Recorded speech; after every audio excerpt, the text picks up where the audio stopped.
The spring light in Ohio can make even dust seem golden. In March of 2000, the house at the end of Pine Street looked much the same as it had for decades.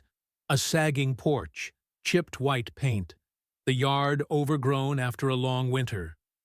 Inside, 71-year-old Martha Green shuffled through a life she had shared with her husband until his sudden death the previous autumn.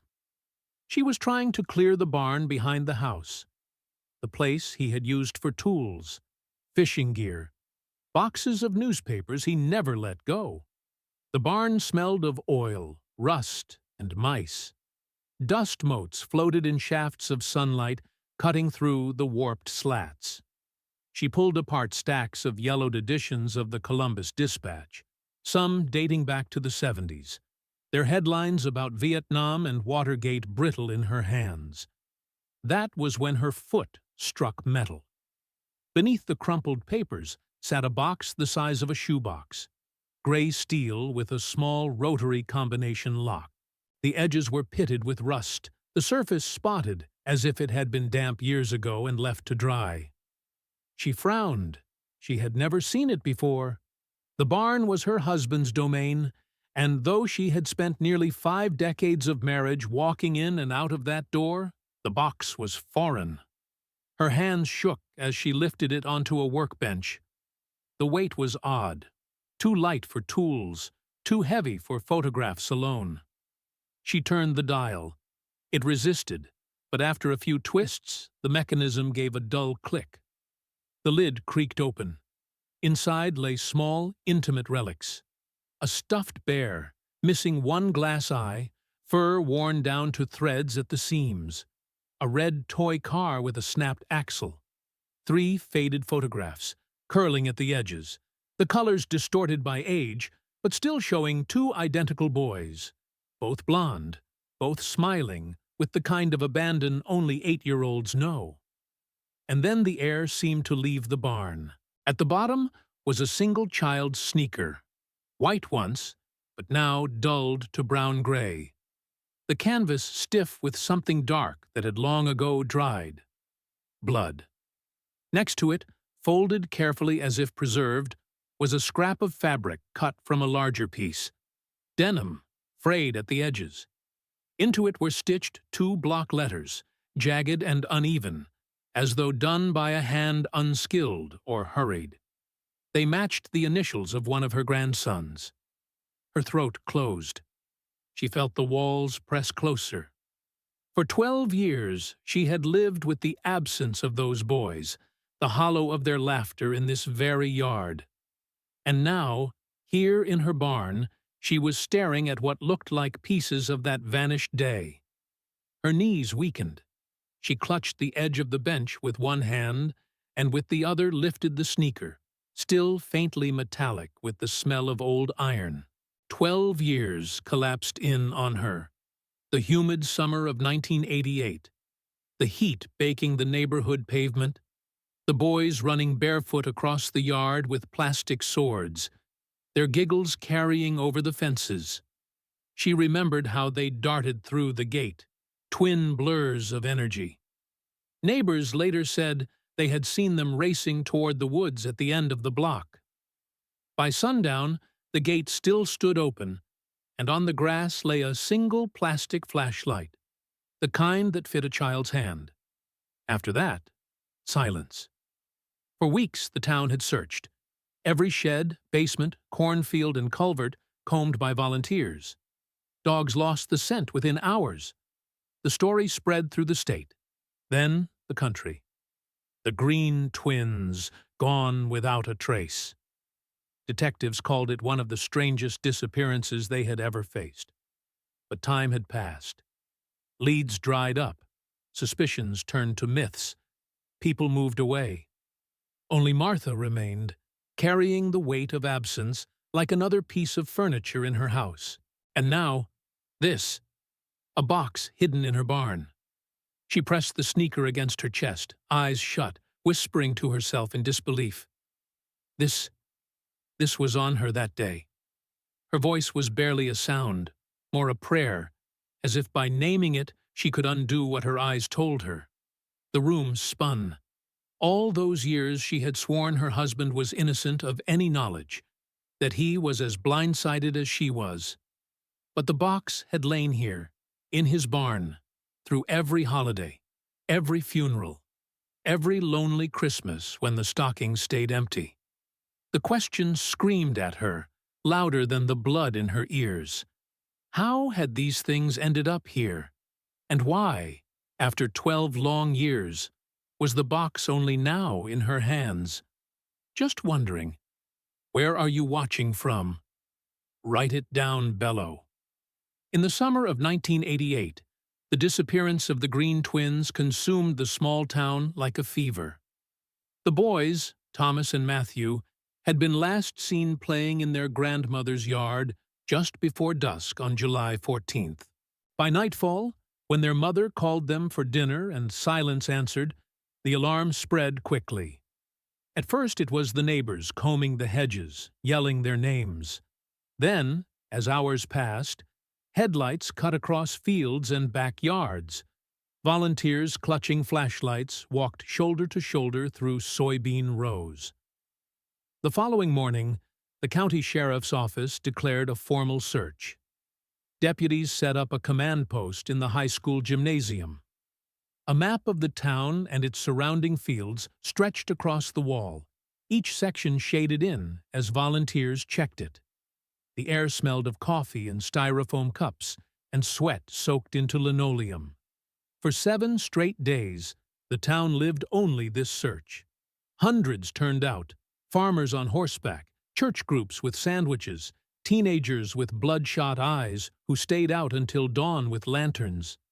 Helicopters thumped low overhead, dragging spotlights across woods and ponds. The local fire department drained a quarry pond on the edge of town. Men in waders sifted through the muck, pulling up rusted cans, tires, bicycles. Nothing more. Every barn, every basement, every abandoned house was opened. Elderly women unlocked attics that hadn't been touched in decades. Men ripped boards from old sheds, convinced the boys could have been hidden there. No sign. The rumors began almost immediately. One neighbor swore he had seen a white van idling near the Greens' property earlier that week. He described rust on the wheel well. Windows blacked out. Others claimed they heard a child's cry late that night, carried faintly across the fields, though no one could say from where. The sheriff urged caution. "Memory," he said, "is a tricky thing in a panic." Still, each rumor was logged, pinned to the map with a red tack. By the 3rd week, the search shifted from hope to dread. Everyone knew the statistics. When children vanish, every hour that passes cuts the chances of survival. Mothers kept their kids indoors. Strangers were eyed with suspicion. The town, once knit tight by church suppers and school sports, began to unravel. At the town hall meetings, fear boiled over. Voices rose against anyone who didn't quite fit. One man, a high school teacher who lived alone, found himself surrounded in the grocery store parking lot by neighbors demanding to know where he had been that evening. "I was home grading papers," he said, voice shaking. But the suspicion lingered. Teenagers from troubled families were accused of satanic rituals in the woods, echoes of the satanic panic that swept the country in the late 80s. Some swore there were chalk markings found on the blacktop near the elementary school playground, though photographs never surfaced. The sheriff dismissed it as hysteria, but the whispers fed themselves. On August 9th, nearly a month after the twins vanished, a hunter walking in the state forest 3 miles north made a discovery that froze everyone. On a mossy stump sat a doll, one of the plastic kind sold in drugstores, dressed in a faded pink dress. It was perched upright, clean despite the dirt around it, as though someone had placed it carefully, not dropped it. Word spread before deputies even arrived. By the time they collected it, a crowd of 50 people stood behind the tape, silent. waiting. The sheriff held the doll aloft, saying it likely belonged to no one. But in the silence that followed, the implication grew like a shadow. Someone was leaving signs. Rachel Green, the boy's mother, cracked under the pressure. At the third press conference in the courthouse square, cameras flashing in her face, she slammed her fists against the podium. "They didn't run away!" she cried, voice breaking. "Stop saying they ran away! Someone took them. Someone in this town knows where my sons are." The recording aired that night on the evening news. For some, her grief was validation, the certainty of a mother's instinct. For others, it deepened their unease. If she was right, then the danger wasn't far off. It was here, close, walking the same sidewalks, shopping at the same grocery. By September, the search thinned. Volunteers went back to their jobs, children returned to school, and the sheriff's office spoke less of rescue and more of investigative leads. The flyers faded in the rain on telephone poles, their photographs sun-bleached, the twins' faces becoming ghosts, even in print. Yet the memory of those first frantic weeks lingered. The sound of names shouted through woods, the thrum of helicopter blades, the glow of flashlights bobbing in cornfields long after midnight. A town had ripped itself open in the hope of pulling two children back into the light, and instead found only shadows. When winter came, snow covered the fields they had searched. The open gate in the Greens' yard sagged lower, the child's flashlight still rusting in the grass where it had been dropped. And in living rooms across town, parents double-checked their locks, listening for noises outside, wondering which story was worse: that strangers had come to steal children, or that the evil had lived quietly next door all along. Time moved differently after the boys disappeared. At first, every day was marked by waiting, neighbors scanning roadsides, parents dialing sheriff's deputies in the middle of the night with new theories, reporters still knocking on doors. But as weeks turned into months, then into years, the case that had once electrified the town became another unsolved entry in the county's files. By 1991, 3 years had passed. The town no longer spoke of the Greens openly. When their names came up in conversation, it was with lowered voices, as though saying them too loudly might conjure the memory of that open gate and the toy flashlight rusting in the yard. The family fractured under the weight. Rachel, their mother, stayed in town, unable to leave the house that still smelled of peanut butter sandwiches and laundry detergent. She continued to set 2 extra places at the dinner table, though she stopped inviting anyone to share the meal. Her husband, David, could not bear it. In 1990, he packed a suitcase and left for Cincinnati. Some said he had found work there. Others whispered that he simply wanted distance from grief that clung to the wallpaper. Martha, the grandmother, tried to fill the silence. She baked casseroles that no one ate, kept the yard trimmed, wrote letters to senators, governors, even the FBI. Most went unanswered. At church, she prayed aloud, refusing to let the boys' names vanish from the congregation's memory. "If I stop saying them," she told a neighbor, "then it's like they never were here." The police narrowed the tragedy into 3 primary theories. The first, a stranger abduction, the white van some swore they'd seen that summer. The second, a runaway scenario, though at 8 years old, it never sat well. The third, a tragic accident in the woods. Their bodies never recovered. But all 3 theories had cracks. No evidence of a van was ever found.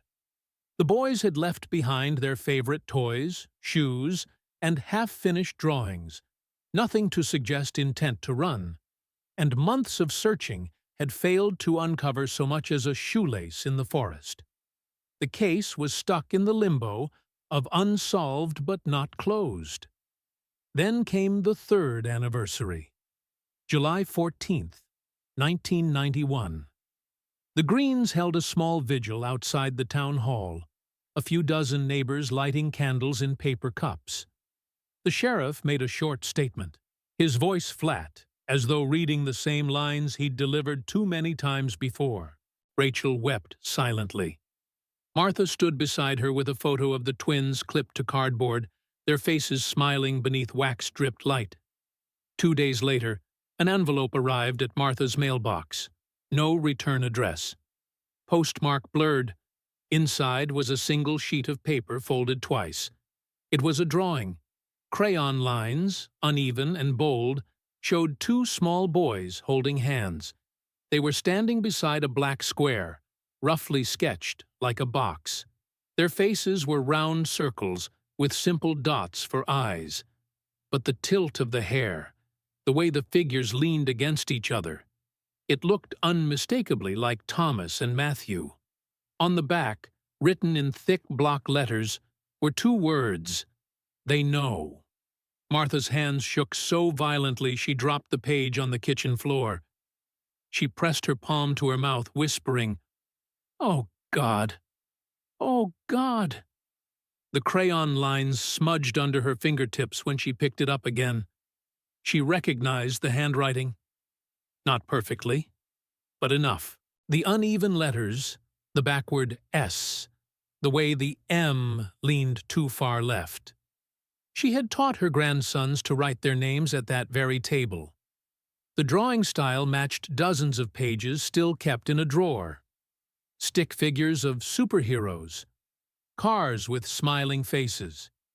She took it to the sheriff immediately. He studied it under fluorescent light, expression unreadable. Finally, he exhaled and said, "Most likely a prank. People do sick things when cases get attention." Martha's voice rose, trembling. "That's their handwriting. Look at the way the letters." But the sheriff cut her off. "We'll keep it on file, but don't raise expectations. Anyone could have made this." The department never announced the letter publicly. It was logged, stapled into the file, then forgotten. Martha couldn't forget. She sat at her kitchen table night after night, laying the new drawing beside the old ones the boys had left behind. She traced the curves with her finger, convinced the resemblance was too strong to dismiss. And she kept circling the phrase on the back. They know. Who was they? What did they know? Was it a cry for help from the boys themselves, smuggled through some unknown channel? Or a taunt from someone who had been there that day? Rachel fell deeper into despair. She stopped attending church, stopped opening curtains. When Martha showed her the drawing, she stared for a long time and finally whispered, "That's them. I can feel it. They're telling us." David, hearing about the letter from afar, called once to say, "Don't let this drag you deeper. People will do anything for attention." Then he hung up. But Martha was left with the paper, the childish crayon lines that felt like both comfort and threat.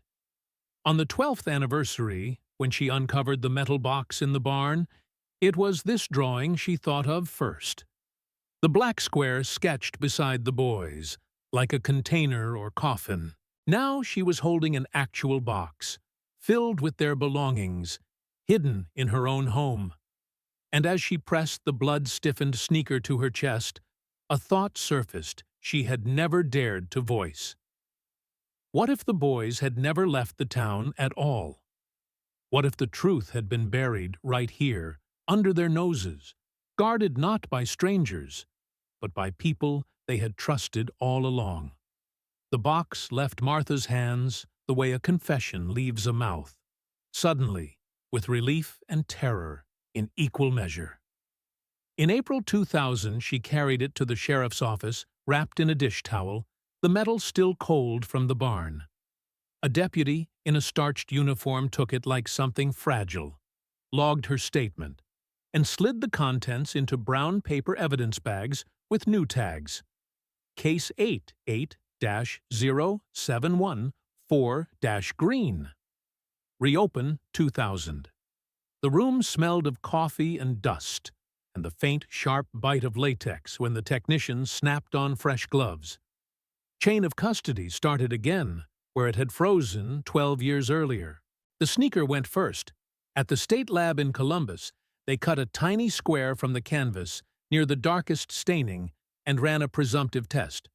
The swab flashed the telltale pink. Human blood, most likely. A confirmatory assay agreed, but the story stalled at the next step. Time and heat had chewed the DNA into crumbs. The analyst tried twice to build a profile, first with the standard STR kit, then with a low-copy method just coming into use. Both attempts yielded fragments, alleles here and there, enough to tease, not enough to stand in court or upload to the fledgling national database. On the report, beneath results, a single sentence sharpened the uncertainty. Profile insufficient. Cannot exclude family members. Cannot identify donor. Whose blood had soaked a child's shoe and then dried under a layer of Ohio summers? One of the twins? Someone else's? The question crawled under every conversation in town. Martha read the language again and again until the letters blurred. Insufficient. It felt like a joke the universe was telling at her family's expense. The fabric scrap with the stitched initials went to trace. Nothing besides old fibers and the ghost of a solvent. The lab noted a strong chemical odor lingering in the cardboard box itself, consistent with bleach or ammonia, as if someone had tried to rinse the past and only fixed it deeper. With the physical trail uncertain, detectives went back to people. In June, they began knocking on doors that had aged along with the case. Porches that now held different lawn chairs, the same houses with new paint. Some neighbors had died. Others said the years made memories slippery. But a few fragments held. On Oak Ridge, a man named Walt Eckert kept his garage door open and his radio low. He'd been 30 in 1988. Now he was gray at the temples, the kind of person who remembers the sound of a summer evening more than its date. He told them that 2 or 3 afternoons before the boys vanished, he'd seen Thomas and Matthew in the Greens' backyard with an older kid, high school age, broad-shouldered, leather jacket even in the heat. "Bad feeling, that one," Eckert said, eyes on the driveway. "We called him Red. Not his name, just the hair and the temper. Football bench warmer who liked to scare little kids. The twins looked, I don't know. They looked like they wanted to impress him." "How long?" the detective asked. "Half an hour, maybe." He paused. "I should have said something then. I didn't. People kept to themselves." A different neighbor remembered a car, orange Camaro with primer on 1/4 panel, idling at the curb that week, stereo too loud. No one wrote down a plate. No one thought to. It was a town where the worst thing that happened on any given day was a mower blade breaking. When the detectives asked at the high school for yearbooks and athletic rosters from 1988, a clerk brought out boxes with brittle spines. The names unspooled in neat columns, faces grinning from portraits. A few former students, now in their 30s, came in to point at pictures and trade the sort of nostalgia that curdles around tragedy. "Him," one said, tapping a page. "Kyle Mercer." People avoided him. He'd slam lockers just to watch you flinch. Another nodded toward a Candid from the homecoming float build. "That's his leather jacket. He never took it off." While the detectives chased teenage shadows grown into middle-aged men, the case asked for something it hadn't had in years. A voice from the center. Rachel agreed to speak. They set up the interview in her living room because she wouldn't leave the house. A local reporter she trusted, one who had covered the story with patience instead of appetite, sat on the edge of the couch, recorder between them, the late afternoon light falling across the framed school photos on the mantel. Rachel's hands worried the hem of her sweater. When the reporter asked why she had come forward now, Rachel looked at the floor for a long time. "I knew they didn't walk away," she said finally, voice thready but steady. "Everyone told me to accept it, to take comfort in theories. Mothers know. I knew. Someone took them. Someone they recognized. That's why there wasn't a scream at first. That's why the gate was just open. They followed someone they thought they could trust." She stopped, swallowed, tried again. "I thought the worst thing was not knowing. It is. But finding that shoe, it's knowing and not knowing at the same time. It's like God saying, 'Yes, child, this happened,' and then refusing to tell you how." Her words aired that night, clipped and replayed, the town suddenly remembering its own guilt. Because if Rachel was right, if the boys had gone with someone familiar, then the person existed in the town's old photos, too. He'd been waved to in grocery aisles, cheered or booed under Friday night lights, scolded by teachers, told to keep his grades up by a guidance counselor who later forgot his face. The break came, as breaks often do, almost by accident. A clerk in the sheriff's records room, a young guy named Alvarez, who took pride in not losing things, called a detective after hours. "You'll want to see this," he said, a little breathless. He had been cross-referencing old-school events for 1988 to build a calendar. In a folder marked Fall Festival, a single photograph slipped loose from a sleeve and landed face-up on the floor. It showed a cafeteria decorated with crepe paper and hand-painted banners, teachers pouring punch into wax cups, second graders in paper crowns. Near the center, two boys side by side, each with a crooked smile.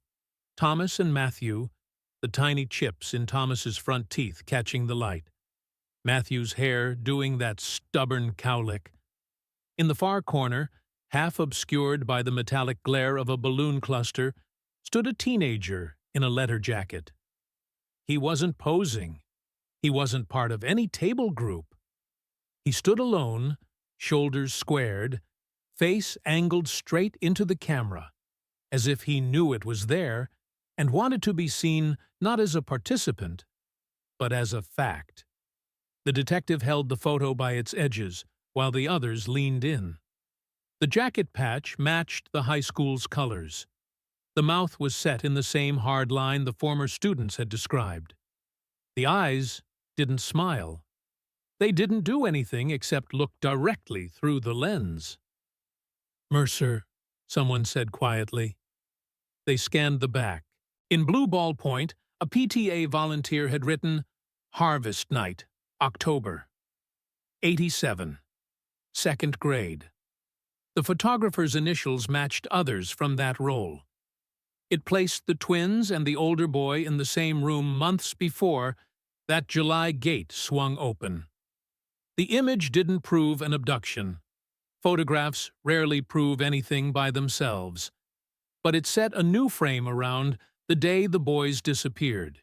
If the twins had admired a local senior, the loud kid with the Camaro and the letter jacket who sometimes wandered onto the elementary campus during festivals to talk to younger siblings, then the border between stranger and known had been thinner than anyone wanted to admit. They pulled Mercer's file. He'd left town 2 years after graduation. No criminal record beyond a DUI. A forwarding address that went nowhere. A rumor that he'd worked construction downstate. The detective who had the photo on his desk stared at the teenager's face and felt the old case change shape. It wasn't vanishing. It was proximity. Martha came to the station the next morning. They didn't show her the lab report first. She already knew the words insufficient profile. They showed her the photograph. She had to sit down. Her fingers traced the boys' crowns, the crown of crepe paper slipping sideways on Matthew's head, the slight smudge of punch on Thomas's shirt. Then her hand moved to the corner, to the boy in the jacket, to the eyes that had found the camera. "I remember him," she whispered. "He'd cut through our street. The dog barked at him. I told the boys to come inside when he was around. I thought that was enough." The detective slid the photo back into its sleeve with a care that bordered on reverence. Evidence? Yes. But also a relic of a moment when everything still looked ordinary. They would have to find Mercer. They would have to knock on doors not just in their own county, but in places that didn't care about a pair of boys lost in 1988. They would have to do those things with a report that refused to say whose blood had dried on a shoe, and with a town that had a talent for forgetting what made it uncomfortable. But for the first time in years, the investigation didn't feel like chasing fog. It had faces. It had a car. It had a watchful pair of eyes in a corner of a cafeteria that were now staring back across a decade, daring someone to say his name out loud. Outside the sheriff's office, a summer storm dragged its knuckles across the sky. The air tasted metallic.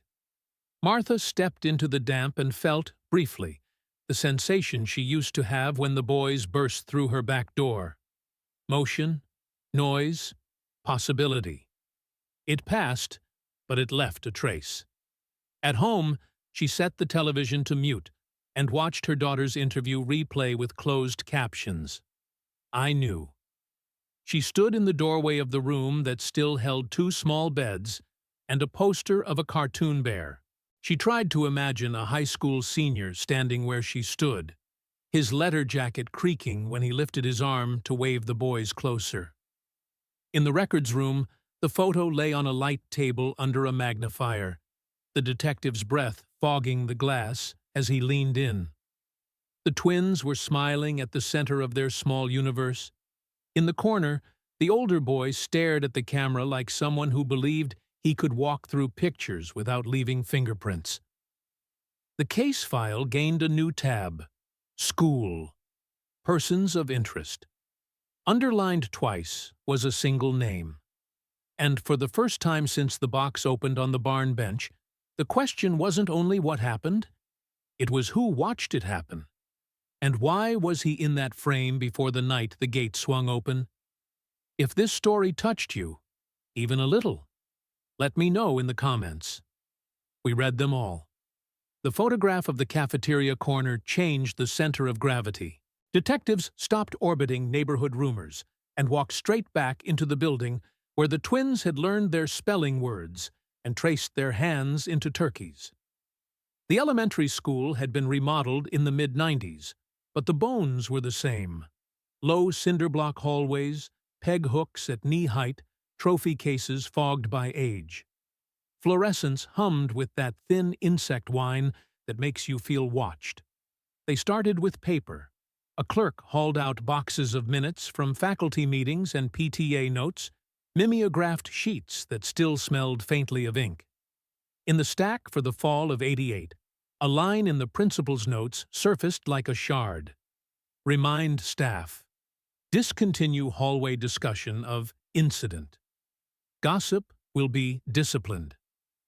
2 weeks later, a typed morning announcement script read, "Students are reminded that rumors can hurt.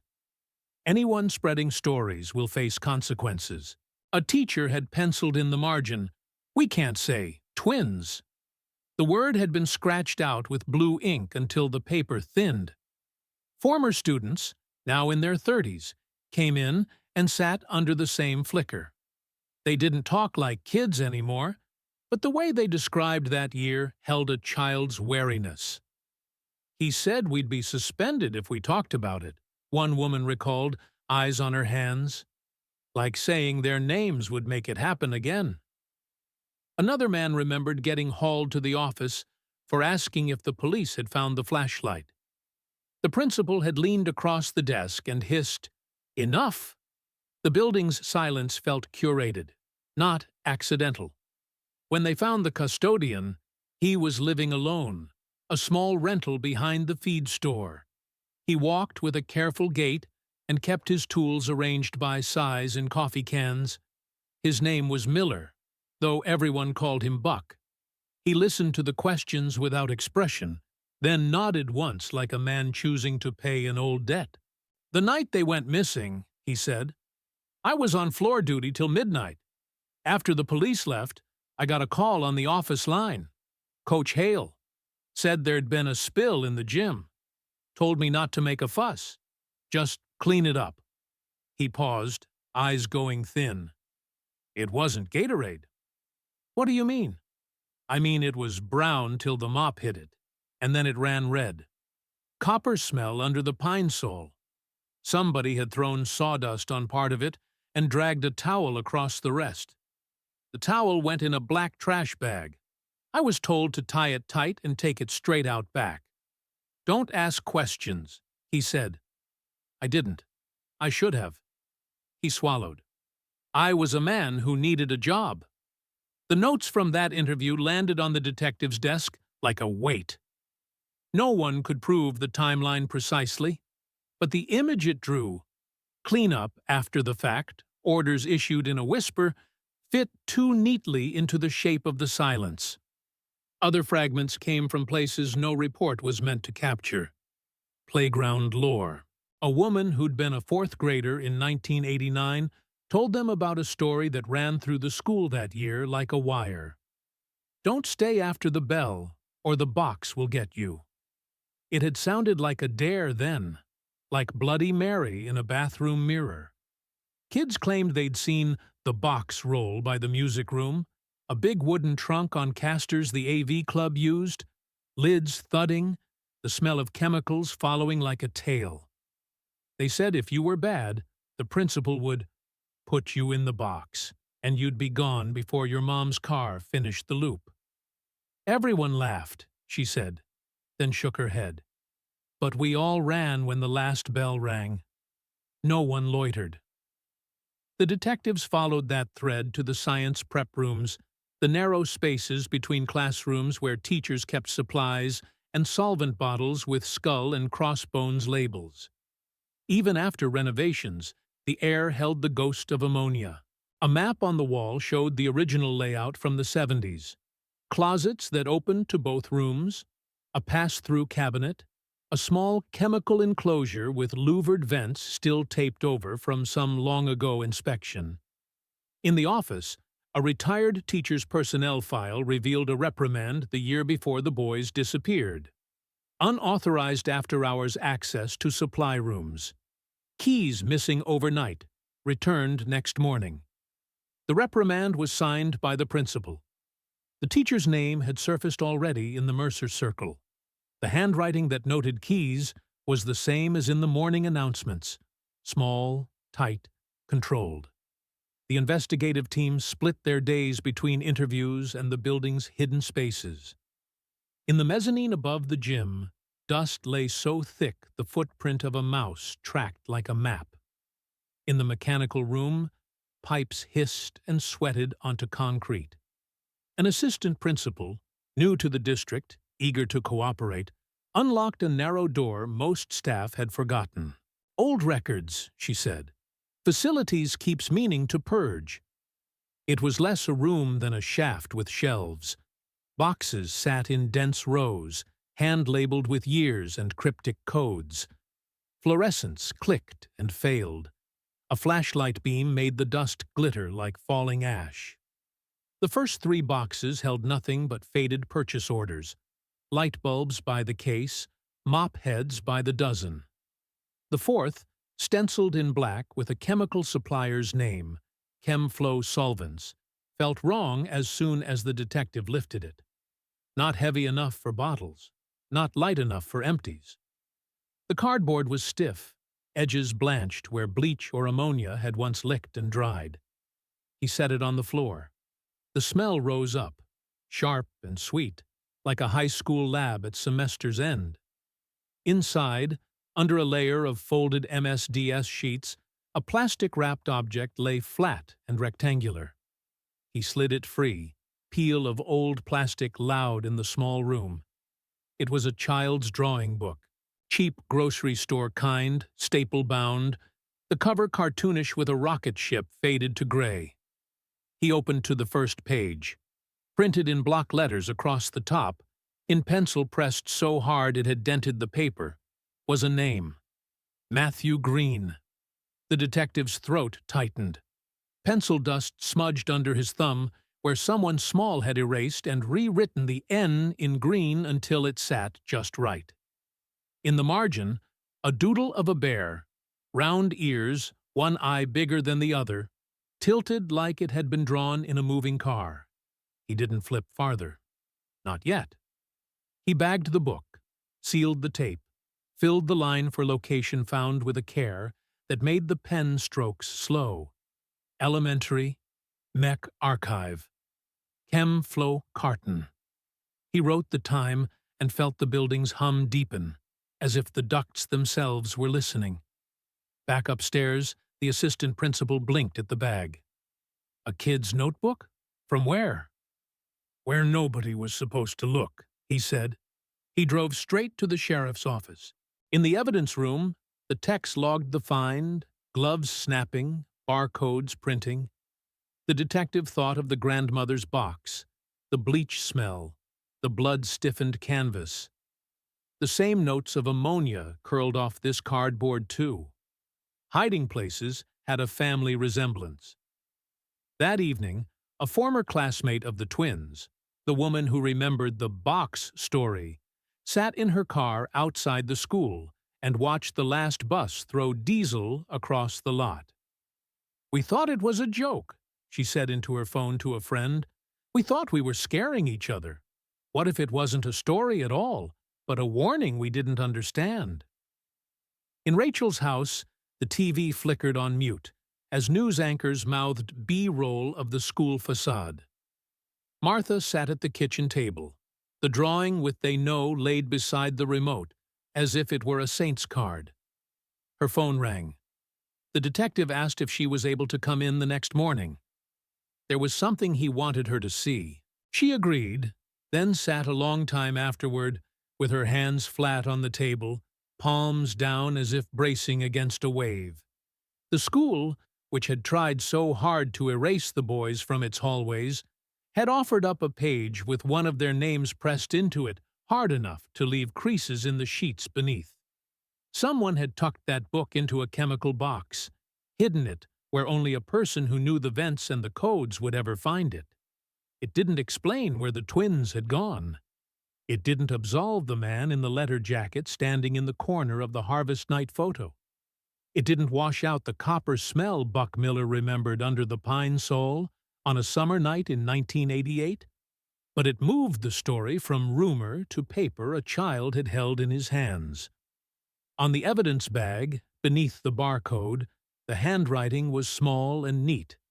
Matthew Green, first page signature. The detective looked at it one last time before locking it away and felt the investigation shift again, away from fields and ponds and white vans, back under fluorescent lights, into a building where adults had told children not to say certain names. The next step would be slow and clinical. Gloves, swabs, magnifiers. But in that moment, with the chemical smell still in his nose and chalk dust ghosting his cuffs, one thought cut through the noise. Someone who had keys had also had a conscience, or a need to be remembered. Either way, a child's name had been left behind where it shouldn't have existed at all. The notebook was carried across town in a padded evidence case.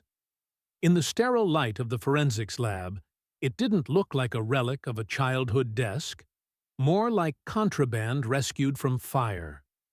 The cover was stiff with dust and faintly sticky from whatever solvent had kissed the cardboard years earlier. The plastic wrap peeled back with a sigh. Page by page, the analysts logged what they saw. The early drawings were ordinary: crooked houses, stick-figure families, a sun with lines too long, all the clumsy hope of a child's hand. But as the book went on, the tone changed. On one page, two small figures stood in a square room drawn entirely in black crayon. No windows, no door. In front of them, a looming stick figure held what looked like a ring of keys. The caption, scrawled in letters too uneven for an adult, but too insistent for play, read, "He locks us in." Another page showed a hallway with lockers on either side. One locker was drawn open, and inside it, instead of books, a shaded box with jagged lines pushing outward. The lab techs were careful, gloved, photographing every mark. Under a magnifier, the graphite indentations from a missing sheet revealed a phrase etched hard enough to leave ghosts on the page beneath. "Don't tell, or she goes." The detective stared at that line. She. The mother? The grandmother? A teacher? Nobody could say. But the threat was clear. The boys had been coerced, silenced, by someone they knew. The discovery shifted the investigation's center of gravity. Until then, theories had drifted between stranger abduction and random accident. Now it looked deliberate, familiar. Someone with authority over children. Someone who could hold keys. They pulled personnel records. The principal, who had retired in 1990 and died a few years later, sat at the top of the list. His notes about silencing gossip were now darker in retrospect, but others also had access: coaches, custodians, science staff. One entry in a 1987 security log raised every neck hair in the room. After-hours access requested, approved by P. Pontrydy, principal. Purpose: furniture storage in sub-basement room C. The initials on the request belonged not to the principal, but to a vice principal who had quietly left the district in '91. His current address led nowhere. His last known residence was an RV park in Missouri. The grandmother was invited to view the notebook. She arrived in her church dress, hands trembling but jaw set. When they slid the evidence bag across the table, she whispered the boy's name like a prayer. Her fingers hovered over the plastic as if she could feel the pencil ridges through it. "That's his bear," she said, pointing to the doodle in the margin. "Matthew always drew that silly bear. One big eye, one small. He said it was lucky." Her voice cracked. "He drew that after they were gone. This proves it." The detective shifted uncomfortably. It proved they were alive long enough to draw it, yes, but it also proved they had been trapped. The room fell silent until the grandmother asked the question no one wanted to answer. If he left this, why didn't anyone find it sooner? Meanwhile, rumors stirred in town. Word of the notebook had leaked, and former classmates of the twins reached out.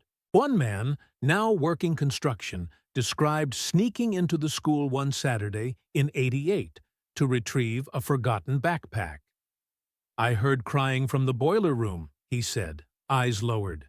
"But when I told my teacher Monday, he said if I kept lying, I'd be expelled."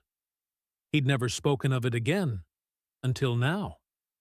The boiler room was checked. Renovations had gutted most of it, but behind a newer cinder-block wall, they found the outline of a sealed doorway. Fresh paint covered the bricks, but a faint groove marked where a frame once had been. Breaking through revealed a cavity barely large enough for a cot and a chair. The air was sour with mold.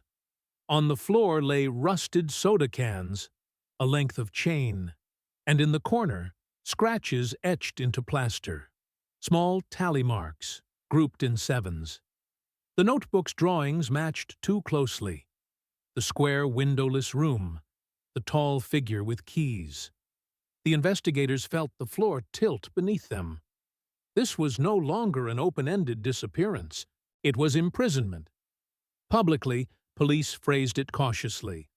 Possible evidence of unlawful confinement. Privately, detectives admitted the obvious.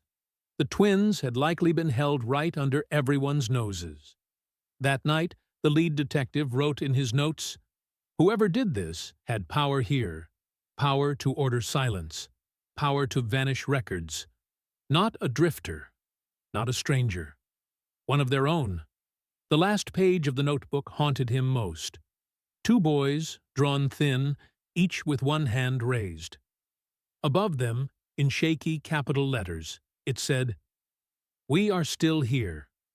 But the page was dated in a child's scrawl, May 1989. Almost a full year after the world had already given them up for dead. And in the corner of the page, barely visible unless the light struck right, was another pencil line, hurried and light. Trust the box. The meaning was opaque. A hiding place, a coffin, a plea. The detective closed the file for the night, but the words pressed against him like weight. If they had been alive into 1989, where had they gone next?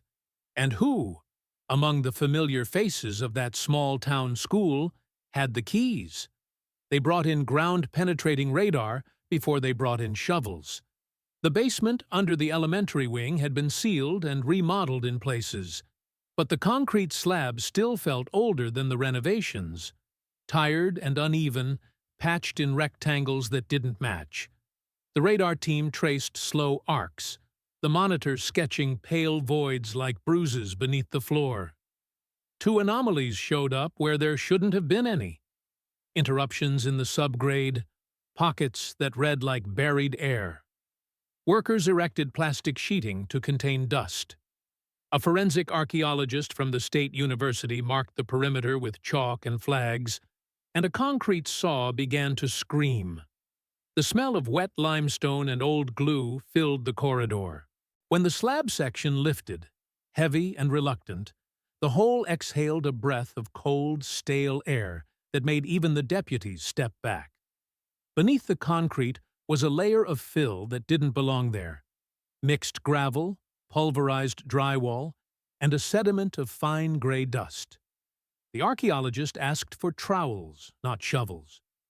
This was not demolition now. It was recovery. Kneeling in Tyvek, they shaved thin curls from history. The first object emerged within an hour. A small metal truck, once painted red, its hemmed edges eaten by rust, a wheel fused to the axle. Next, a marble, opaque blue, the kind sold in netted bags from the 5 and dime, rolled into a gloved palm as if it had been waiting. Someone lifted a tin whistle with a smile pressed flat into the metal.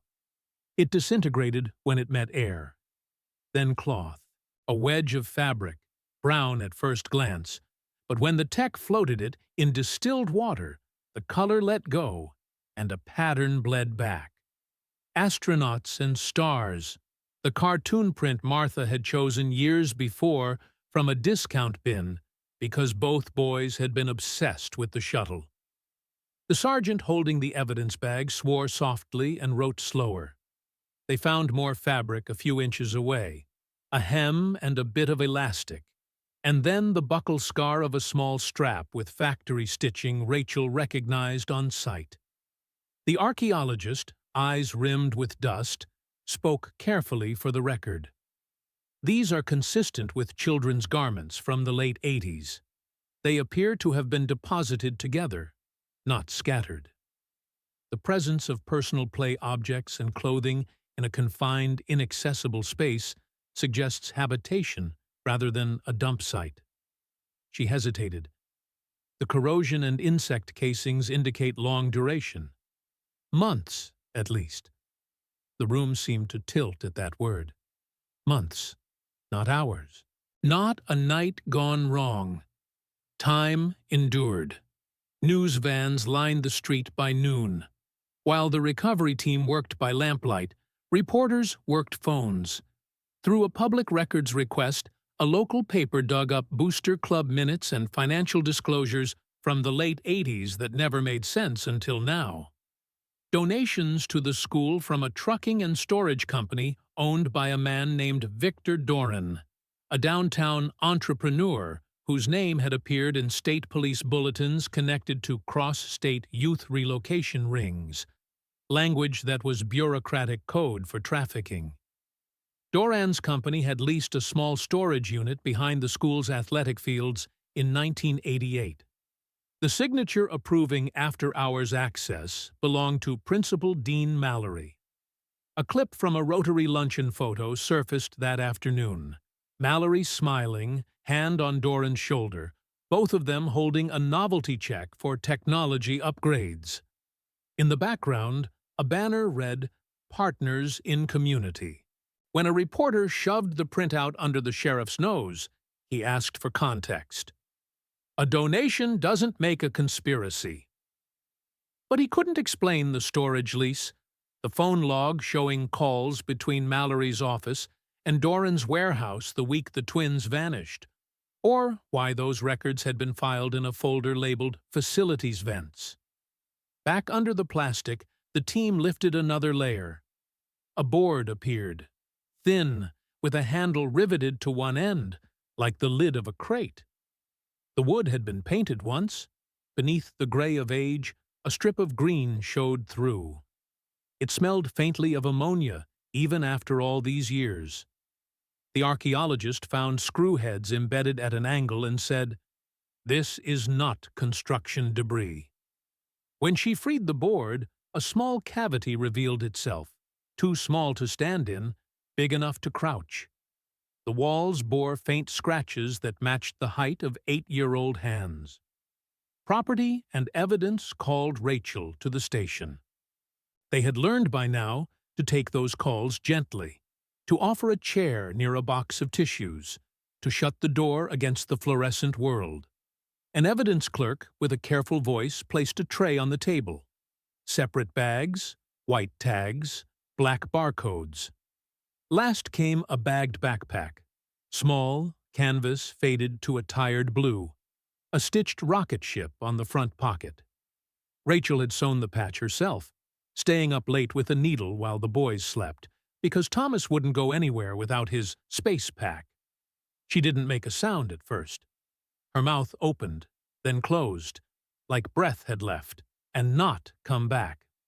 A sound finally did come, low and torn from some place no language could reach.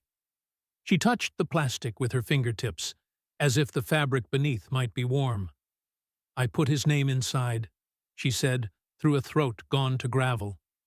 The clerk turned the bag gently so the flap faced up. The marker letters were there, faded but readable. T. Green. She pressed her forehead to the table and wept in a way that made even the veteran sergeant outside lean against the wall and stare at his boots. In the basement, the archaeologist called for a halt so they could photograph a cluster of small objects in situ. 3 marbles, the truck, a button, a plastic bread bag clip, the small drift of a child's pockets when you empty them onto a dresser at night. The scene tech narrated into the recorder, voice catching when he said the word child. By late afternoon, a deputy sifted through soil at the edge of the cavity and touched metal. He thought at first it was a bottle cap. Then he brushed slower and saw a curve, a shackle, and a body no larger than his palm. He lifted a small brass padlock, the kind used on lockers and cabinets. Its surface was dull with grime, but near the keyway, letters had been stamped years ago and then worn by thumbs. Cleaned just enough to read, the monogram showed 2 initials. D.M. "Mallory's padlock?" someone said too quickly, too loud. The archaeologist put up a hand. "Bag it. Don't decide what it is while it's still in your hands." They bagged it. Photo, scale, tag, time, location. In the chain of custody log, the detective wrote the initials without commentary. He didn't have to. Everyone in the room understood the gravity. D.M., the same as Dean Mallory, the principal whose memo had threatened students with discipline for saying the twins' names, the man who had given Doran access to a storage unit and called him the school's partner, the man who had retired quietly and left a town to explain itself. Outside, the journalists kept building their own ledger. A former secretary said Mallory and Doran met off-campus at the diner by the interstate. A booster club mom remembered Mallory insisting the district purchase a set of rolling equipment trunks that never showed up on any athletic inventory. A bus driver swore he'd once been told to park behind the old maintenance shed for a special pickup, then waved off when a private van arrived instead. By dusk, the basement looked like an archaeological site photographed in a textbook. String grids, paper flags, labeled bags, the square edges of absence laid bare. The team covered the hole for the night, taping plastic in neat seams. The school's clock chimed 6 from the building above, the notes thin and ordinary, a sound that made the day feel crueler somehow. Back at the station, the sheriff briefed the press without adjectives. "We have recovered items consistent with the twins' possessions and clothing from a subfloor space. Analysis is ongoing. We are pursuing all leads, including historical relationships between school personnel and outside individuals." He did not say Doran's name. He did not say Mallory's. He did not need to. The questions shouted from the curb supplied them. Rachel went home with the image of the backpack burned into her vision. Martha sat with her on the couch, both of them exhausted, into a quiet that felt like raw wire. On the coffee table lay the old crayon drawing that had once seemed like a taunt. 2 boys beside a black square. Now it read like a map. In evidence, the brass padlock waited in a tray under a fluorescent hum. The initials glinted when a tech walked by, a dull shine like a signal through fog. The detective who had signed it in closed his eyes and pictured the small cavity under the slab, the scratches at a child's reach, the truck with a wheel that would never turn. If the initials matched the principal, the story was not just about a man who looked away. It was about a man who had keys. And if the businessman with the storage leases and the smiling photographs was part of that circle, then the basement was not a mistake. It was policy. They would knock on new doors in the morning. They would drive to whatever town held Dean Mallory's retirement condo and sit across from him at a table that smelled of disinfectant and denial. They would ask questions that had waited under concrete for 12 years. For now, the school was silent. The plastic rustled. Somewhere in the building, a bell timer clicked over to the next hour, a reflex no one had bothered to disable. Down below, in the square they had opened, the earth held its breath around small things that should have been in a child's pockets, not a crime scene. And a brass lock, stamped long ago with DM, carried the weight of a signature heavier than ink. They tracked him to a stucco duplex in Arizona, the kind of rental unit where the curtains always seemed drawn against the desert glare. Dean Mallory was 81, gaunt from emphysema, tethered to a tank that hissed with each breath. When detectives from Ohio knocked, he stared at them with eyes as pale as the oxygen tubing, then rasped, "I already told you people everything." They set a recorder on his kitchen table. Photos from the basement were slid across to him. Truck, backpack, fabric with astronauts. His hand trembled, but not from surprise. He pushed the images back as if they burned. "You think I did this?" His voice broke into a cough. "You don't even know what was happening back then." For hours, he denied, evaded, twisted. Then, in one moment, his guard slipped. "They weren't the first," he muttered, low, more to himself than to them. One detective froze. "What do you mean?" Mallory blinked hard, as if yanked back. He shook his head, waved it off, claimed exhaustion. But the recorder had caught every word. They weren't the first. That single sentence ripped open every sealed box. Back in Ohio, journalists pieced old clippings with missing person notices from the 80s. Children listed as runaways, cases dismissed within weeks. A girl in 85, a boy in 87, siblings in 89, each from towns along the same bus routes tied to Mallory's district. None solved. The FBI quietly sent analysts. What they saw in the basement, the padlock, the confined cavity, the artifacts, fit patterns from other states, improvised holding spaces, schools or churches as fronts, records altered or erased. Mallory's ties to Victor Doran, the businessman already whispered about for trafficking, now looked less like coincidence and more like a circuit. But while investigators combed through archives, another discovery arrived closer to home. Rachel had reopened the metal box her mother-in-law had found months before. She'd looked through its contents countless times. The sneaker, the cloth scrap, the bear with one eye. But now, in the lamplight, she noticed something thin pressed flat between greeting cards. A folded sheet no one had logged. She eased it free with tweezers. It was a drawing, childlike, marker strokes faded. Two boys held hands. Behind them loomed a box larger than they were, colored black. At the top, in crooked letters, "We are not alone."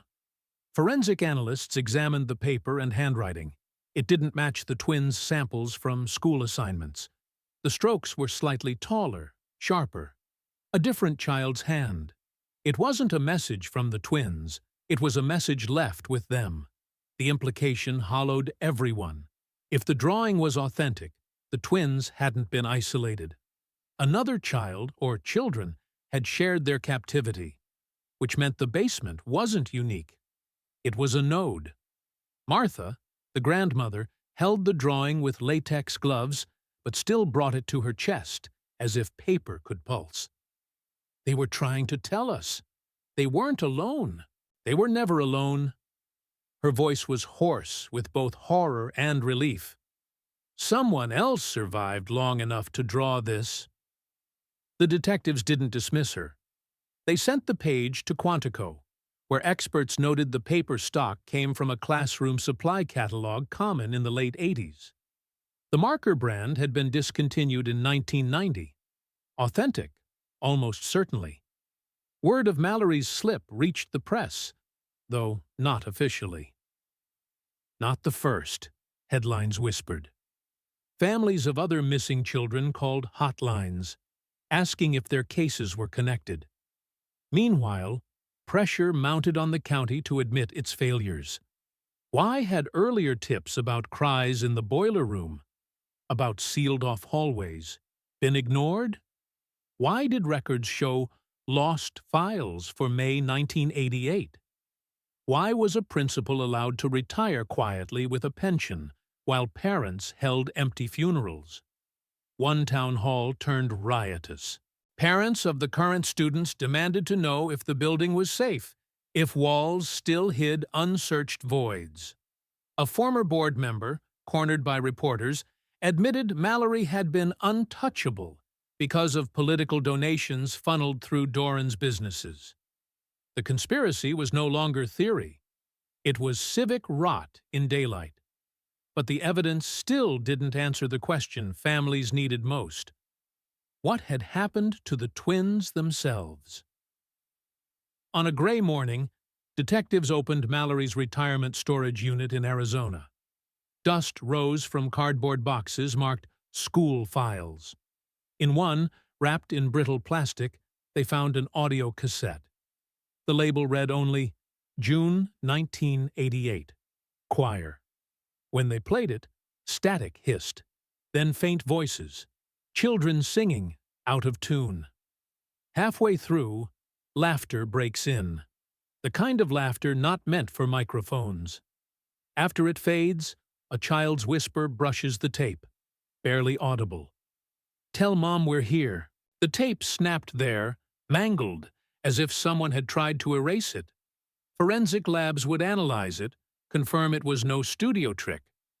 But the weight of those words had already sunk in. The twins hadn't just disappeared. They had spoken, somewhere, into a recorder that their captors later tried to bury. And the voice hadn't been alone. The community wanted closure.